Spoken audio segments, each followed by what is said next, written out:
May the following ladies please stand up. The first lady is Malesta.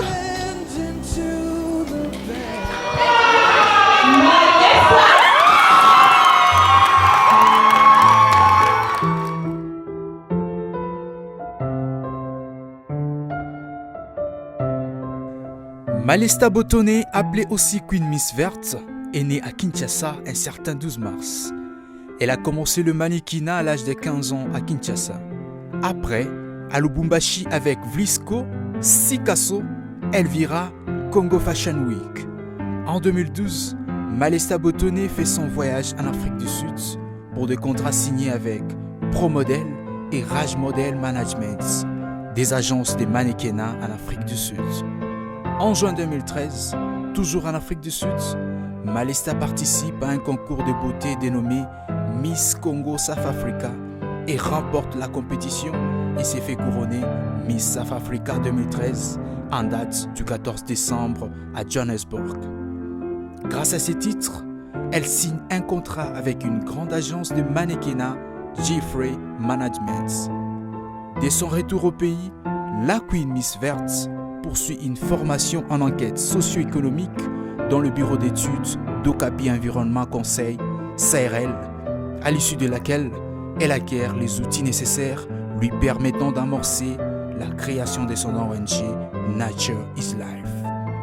Malesta Botone est licenciée en sciences de l'information et de la communication, SIC en sigle, dans la filière des arts du spectacle à la faculté des lettres de l'université de Lubumbashi et a aussi suivi des cours en ligne, MOOC, sur la lutte contre la pollution et le réchauffement climatique qui cadre bien avec les objectifs de l'organisation non gouvernementale Nature is Life.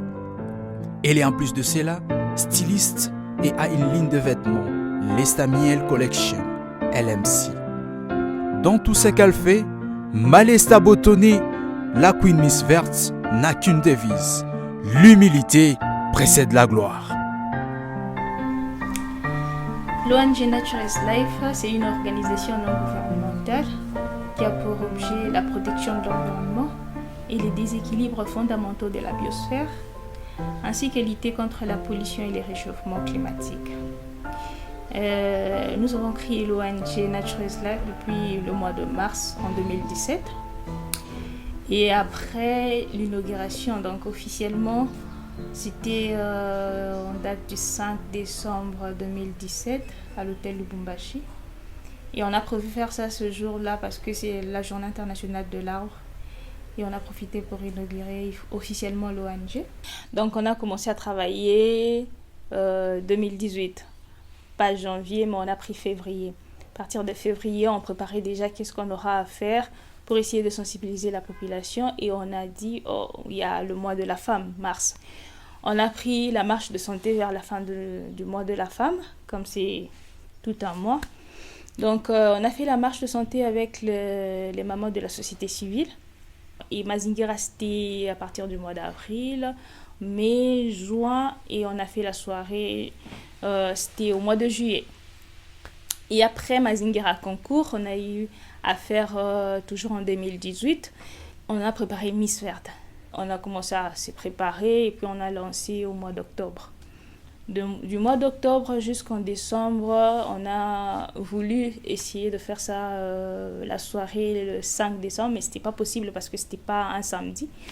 Donc on a eu à faire ça le 1er décembre en 2019. On a commencé encore avec la marche de santé. Et après ça, on a préparé le concours Miss Verte, deuxième édition. Et pour cette année, on a essayé d'essayer un peu d'élargir l'espace. Donc on avait pris 5 provinces. Mais dans les 5 provinces, il y a 4 qui ont répondu positivement. Donc on a travaillé avec le Nord Kivu, il y a les Haut-Katanga, il y a le Lualaba, il y a Kinshasa. C'était le 4. Pour faire la première édition, nous avons pris le Grand Katanga. Alors, il fallait descendre sur le terrain, il y a les hôtels qu'il faut louer, il y a essayer d'expliquer à tout le monde ce que nous faisons. Et c'est pas facile parce que les gens ne vous croient pas. Il y a eu des gens qui ont eu à participer à des concours et c'était il n'y avait pas du sérieux. Alors, quand vous venez avec une histoire comme ça, c'est pas tout le monde qui va vous croire. Et ils vous mettent ensemble dans un même sac en disant que l'autre là a été passé Miss aussi, même si vous essayez d'expliquer que non, mais nous, c'est pas comme ça. Nous, c'est former les ambassadrices de l'environnement, que ce soit les parents, que ce soit les filles elles-mêmes. Il y a quand même de résistance et puis de doutes. Alors, la première édition, c'était difficile. Il fallait aller à Puerto et c'était pas route, c'était pas facile. C'est, je crois, 600 et quelques kilomètres par route. Et à part ça, on a eu à rencontrer, par exemple, il y a la voiture qui ne s'allume plus. Donc, au milieu de la route comme ça, il y a des crevaisons, il y a la voiture qui ne s'allume plus, on ne comprend pas, mais qu'est-ce qui se passe? Et à Kolwezi, c'était encore nouveau, je ne connais pas vraiment la ville. Là-bas, je ne maîtrise pas très bien. Je suis plus ici dans le Haut-Katanga. Donc, il fallait essayer de s'intégrer, s'habituer. Vous voyez que la ville, c'est pas... les prix des hôtels, c'est pas comme à Lubumbashi. Donc, il faut payer un peu plus cher. Et puis, il n'y avait pas assez de partenaires parce que tous les partenaires étaient en train d'hésiter un peu. Est-ce que ça va marcher, ces histoires ici? Ils veulent nous bouffer de l'argent et tout. Pour Kinshasa, bon, je sais que je suis née là-bas, mais j'ai passé beaucoup plus de temps à Lubumbashi. Et il fallait maintenant chercher qui va t'aider parce que Kinshasa est grand. Les difficultés qu'on a rencontrées, c'est par rapport aux médias. Donc, je me suis rendu compte qu'à Kinshasa, avant de passer à la télé, vous devez payer. Et c'est pas payer si c'est peu d'argent. Donc, on demande vraiment. Et puis, oh mon Dieu, je savais pas tout ça. Et après ça, on a eu à faire le casting. Mais les filles, quand on parle de concours de Miss Indienne, mais quand ils entendent les histoires des formations, étudier beaucoup et tout, elles disent, aïe.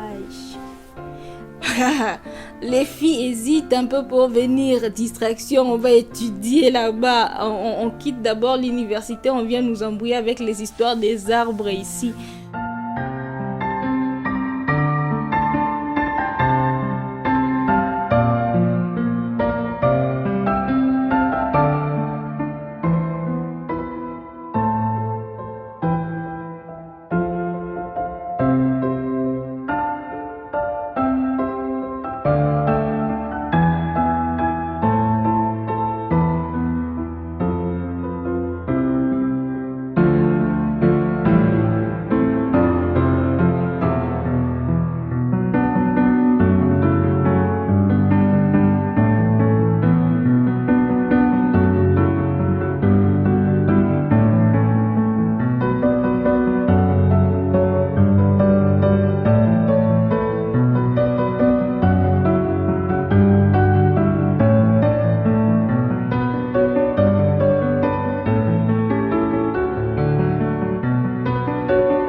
Il y a juste quelques partenaires qui nous soutiennent, mais nous aimerons vraiment que